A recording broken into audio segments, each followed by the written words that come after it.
What's up, friends? I'm Georgie, and you are listening to Feel Good Friday, my mini Friday episodes of the Just Breathe podcast, where I'll be reading an excerpt from a book that's provided me with particular inspiration and insight in the hope that it will do the same for you. So in today's mini episode, I'll be reading from Sapiens, A Brief History of Humankind by Yuval Noah Harari. Now, this book is so well known and much loved by people all over the world. And, I think it's one of those books that really you need to read 2 or 3 times to really get your grip on it. There's so much juicy information in there. You can't possibly remember all of it on the first read. Now, the summary of this book was so brilliant, I literally couldn't put it better myself, so I'm just going to read it out. It reads, Homo sapiens rules the world because it is the only animal that can believe in things that exist purely in its own imagination, such as gods, states, money, and human rights. Starting from this provocative idea, Sapiens goes on to retell the history of our species from a completely fresh perspective.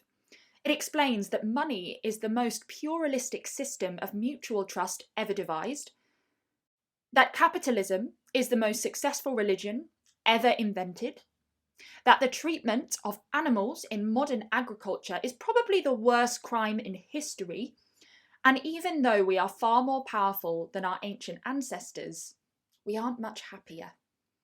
By combining profound insights with a remarkably vivid language, Sapiens acquired cult status among diverse audiences, captivating teenagers as well as university professors, animal rights activists, alongside government ministers. By 2018, over 10 million copies have been sold, and the book has been translated into nearly 50 languages. I mean, it is just such an incredible read and such an eye-opener as well. I found myself literally gasping at certain sections of this book. It's quite a thing to consider, isn't it? The whole history of humankind. That's quite an overwhelming thought, but I think this book really does put it quite brilliantly. And it's interesting when you come back to a book having read it about a year and a half ago. I first read it. You have a different experience of that book. It's really interesting. And I actually think what you grip onto or cling onto in a book really depends on what you're currently experiencing in your current perception of reality. Really, really interesting, and I really want to actually come back to some of my favourite reads that I read a year and a half ago, because you really do get different insights from it than you did when you first read it. Now, if you haven't already, don't forget to like, share and subscribe to the Just Breathe podcast. Let's keep on inspiring people. Let's keep on breathing. That strong breathing community connection is so incredibly important right now. All right, let's crack right on with this mini episode. I really, really hope you enjoy.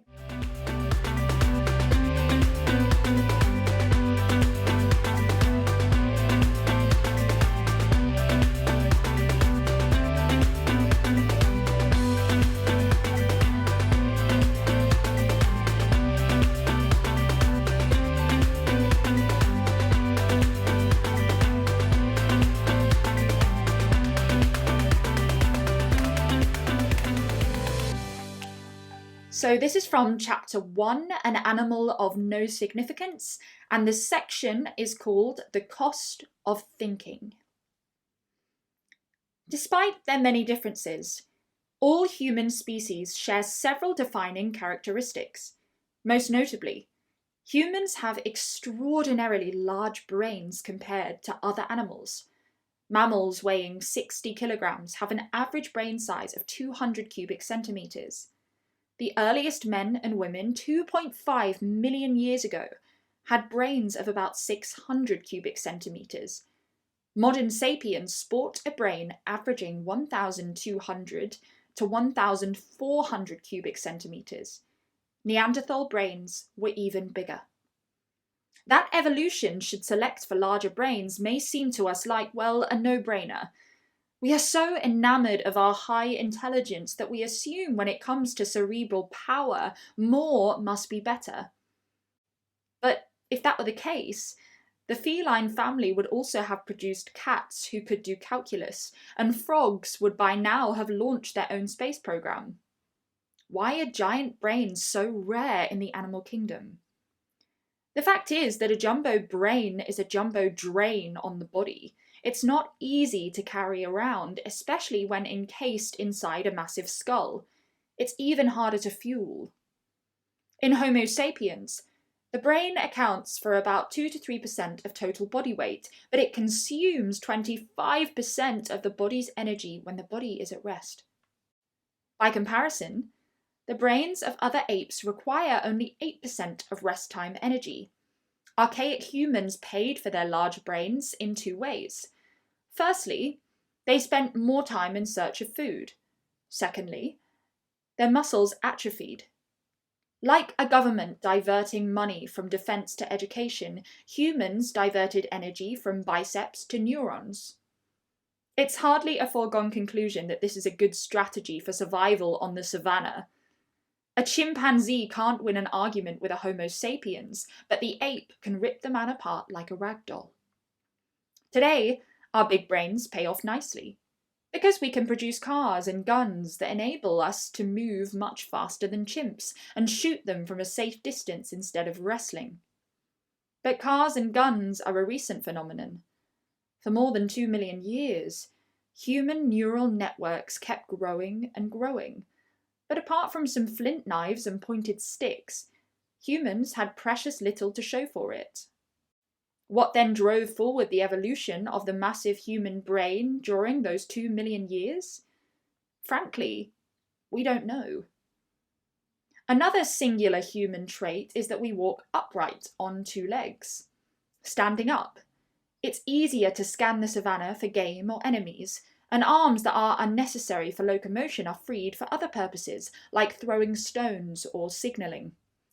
The more things these hands could do, the more successful their owners were. So evolutionary pressure brought about an increasing concentration of nerves and finely tuned muscles in the palms and fingers. As a result, humans can perform very intricate tasks with their hands. In particular, they can produce and use sophisticated tools. The first evidence for tool production dates from about 2.5 million years ago, and the manufacture and use of tools are the criteria by which archaeologists recognise ancient humans. Yet, walking upright has its downside. The skeleton of our primate ancestors developed for millions of years to support a creature that walked on all fours and had a relatively small head. Adjusting to an upright position was quite a challenge, especially when the scaffolding had to support an extra-large cranium. Humankind paid for its lofty vision and industrious hands with backaches and stiff necks. Women paid extra. An upright gait required narrower hips, constricting the birth canal. And this just when babies' heads were getting bigger and bigger. Death in childbirth became a major hazard for human females. Women who gave birth earlier, when the infant's brain and head were still relatively small and supple, fared better and lived to have more children. Natural selection consequently favoured earlier births. And, indeed, compared to other animals, humans are born prematurely, when many of their vital systems are still underdeveloped. A colt can trot shortly after birth. A kitten leaves its mother to forage on its own when it's just a few weeks old. Human babies are helpless, dependent for many years on their elders for sustenance, protection, and education. This fact has contributed greatly both to humankind's extraordinary social abilities and to its unique social problems. Lone mothers could hardly forage enough food for their offspring and themselves with needy children in tow. Raising children required constant help from other family members and neighbours. It takes a tribe to raise a human. Evolution thus favoured those capable of forming strong social ties. In addition, since humans are born underdeveloped, they can be educated and socialised to a far greater extent than any other animal. Most mammals emerge from the womb like glazed earthenware emerging from a kiln. Any attempt at remoulding will only scratch or break them. Humans emerge from the womb like molten glass from a furnace. They can be spun, stretched, and shaped with a surprising degree of freedom.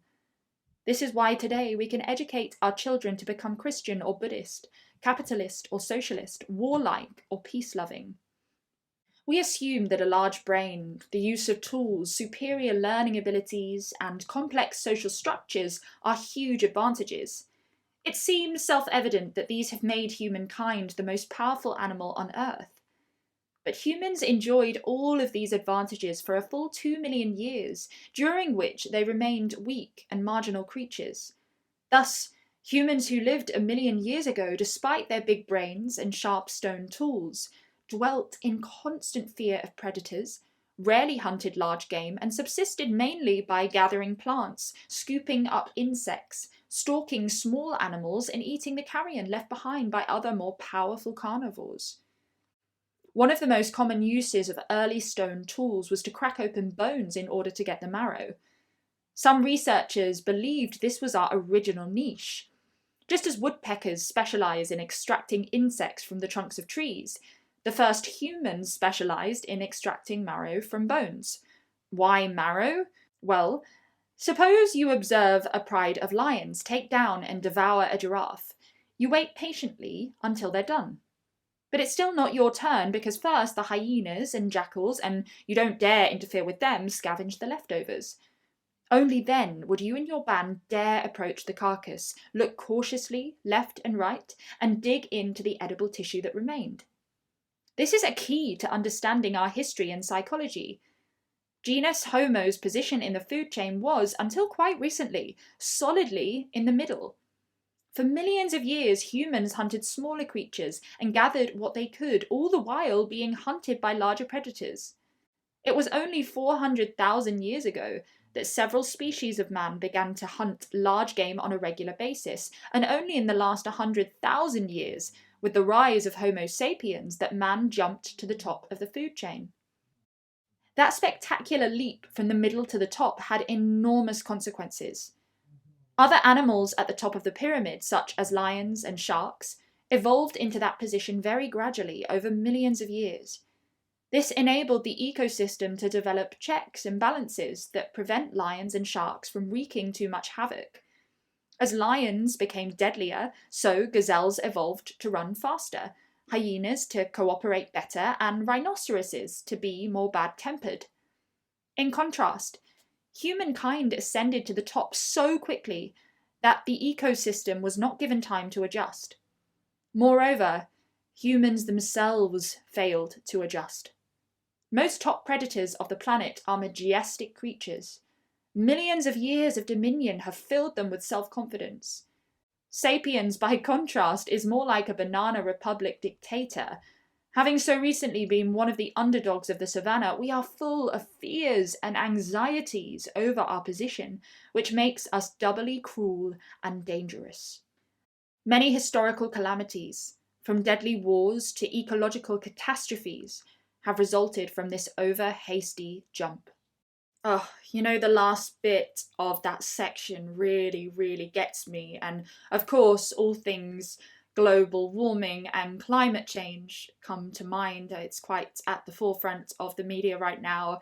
And all of the catastrophes we as humans have caused to our own planet. And it's such a reminder that we are not the only creatures that live on this planet, that we are guests on this planet, and that there are many creatures that have been around a lot longer than we have. And I think it's really fascinating, actually, how it is put in this book about how we have developed as humans and how we've developed far too quickly, and actually how many issues and problems that has caused. And I start to think of really small things in terms of a global perspective, I suppose. Things like makeup and social media and the rise of the fashion industry. Not like there's anything wrong with any of those things at all, but they don't necessarily serve our basic nature. If you really think about it, I suppose they go quite against our basic nature. And I wonder at this point, and it's quite an interesting point in history, isn't it, with global warming and climate change coming so much more into the forefront. Thank goodness, of course, it really needs to. And it's such a great thing that a lot more people are feeling an urgency to take action and to spread more awareness about the real damage that is being done and the possible consequences of that damage. I think it's absolutely brilliant, but I wonder at this point as well if we have actually come so far in our development. We're working so against our basic nature that actually a lot of us as adults are on a journey to return to our basic nature. You think about a lot of people going vegan, or even you hear about the caveman diet, different things like that. A lot of people taking up meditation, a practice that has been around for thousands and thousands and thousands of years. Even people during the lockdowns of the pandemic taking more time to reconnect with nature and noticing the incredible benefits that has on mental health, even on physical health as well. It really goes to show how working with nature, connecting to nature, really showing admiration and respect for the planet we live in actually benefits us massively. It is not a selfless act in any way. And I certainly feel myself that I've been on quite a journey to come back to my basic nature, to strip away beliefs, judgments that I have sort of been conditioned to have, and not to blame anyone at all. Social conditioning is an enormous thing, especially growing up. In today, we are being stimulated every single second by social media, by all those different realms of technology that we have just in our bedrooms. It's quite incredible how much we are influenced on a day-to-day basis, that I think often a lot of us can forget our own basic, simple nature. And I think it's quite a beautiful journey to come back to that. And I think simply by coming back to our basic nature, we do find a higher sense of respect for the planet that we live on, and we are more urged to protect it. So a bit of a deep one today, quite philosophical, my goodness. But I hope you really enjoyed this mini episode of Feel Good Friday. I'll be back next week with another book and more philosophical, motivational, inspirational chit chat. Have yourself a wonderful week, and I will see you next time.